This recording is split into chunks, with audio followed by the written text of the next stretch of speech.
So during COVID, the first person that interviewed a doctor that got 20 million views that got everybody thinking was Joe Rogan. Joe Rogan interviewed this one doctor. I don't know who it was. I don't remember the guy's Peter name. McCullough? No. This is phase one. No, this is March of 2020. If you can pull it up, you'll see who it was. He interviewed this guy and he got, Joe was saying, so listen, I'm being told if I go in the sauna, if I sit in the, steam room and I sweat it out, and it says, nope, this is not that. This is this. And it wasn't a person that would have said it otherwise. So people believed in and said, okay, maybe this is something we have to pay close attention to. Anyways, during COVID, I believe Joe played a very important role. Super important. Very important. Super necessary voice. I was telling him when we were together, I said, I don't know if you realize this. You may be one of the most necessary voices in America 100%. on what you've been able to do. 100%. So now, Alex Jones will say to Joe, and I've heard Alex say, I know Joe believes this stuff, but Joe knows how to maneuver around it. Yeah. And he's just like learning how to maneuver in. Yeah. But I know he believes me, but he acts like he doesn't. But I don't know, maybe. So, and Alex is saying this about Joe. So then you hear, what's his name? You hear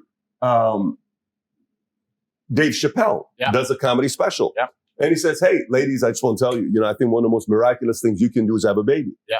It's, you should have freedom of choice. Yeah. I'm for you. Yeah. You should have. So all the ladies said, you should have a freedom of choice.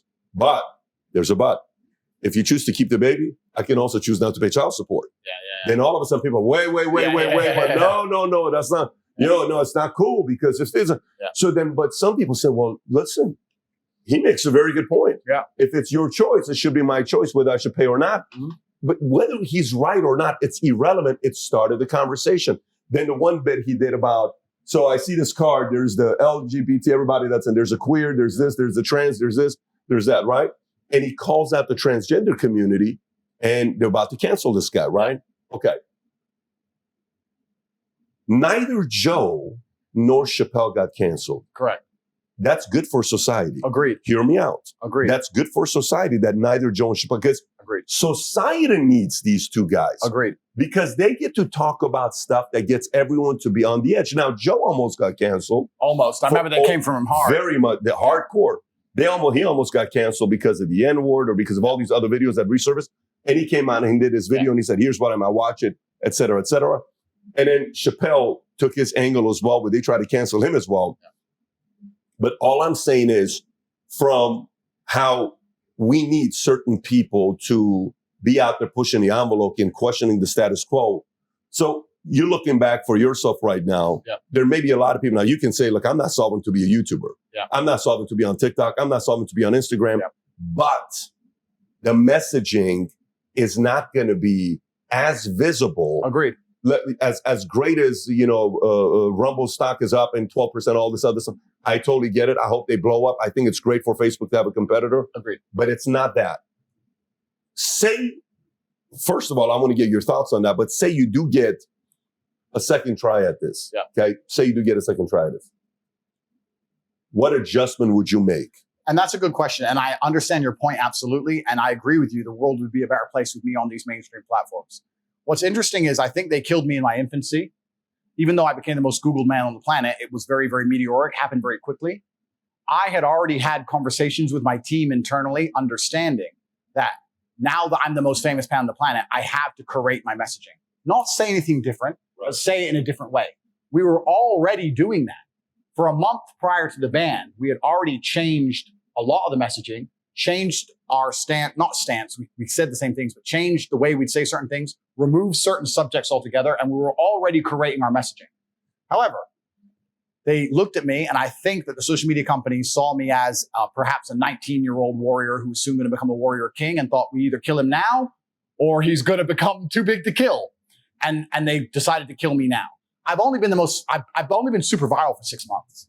If they would have given me a year, the messaging would have absolutely been curated to a point that I don't think they would have deleted me at all.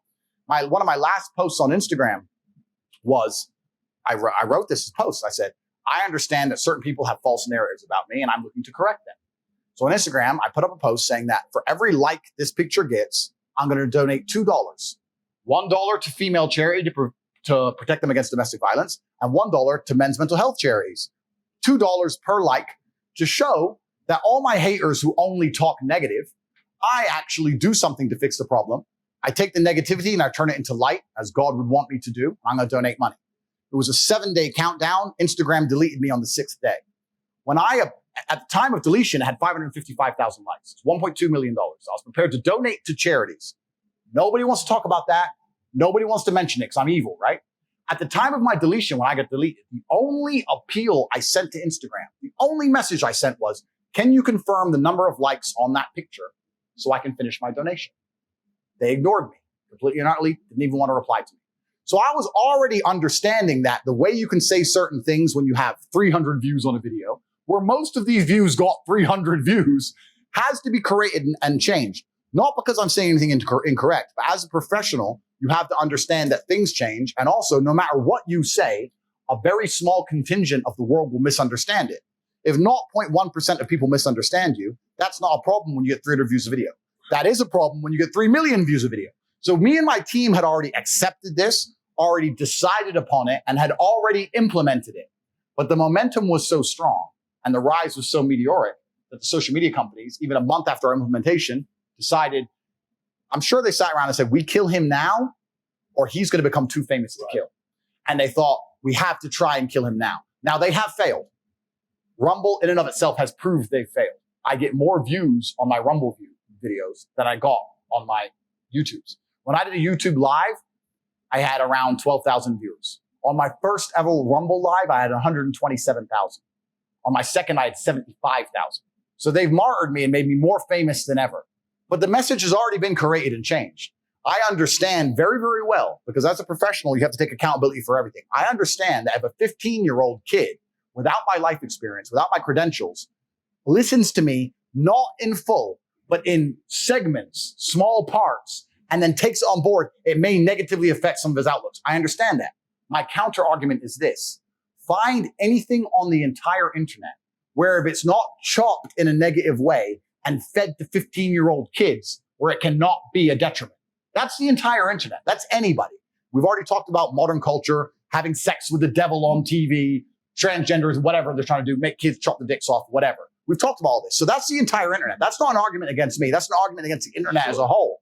But I was responsible enough as an adult to say, okay, I'm still going to take that in mind and I'm still going to be responsible for that myself and change my messaging, which I intended on doing.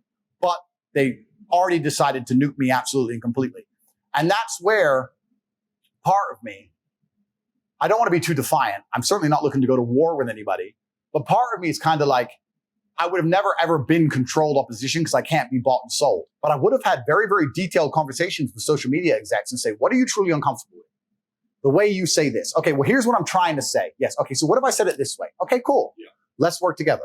But they didn't want to be reasonable, logical actors. They wanted to just try and annihilate me, hoping I would disappear. And they're realizing in real time that I didn't disappear. So now I'm sitting here ideologically thinking, do I give a fuck what they think anymore?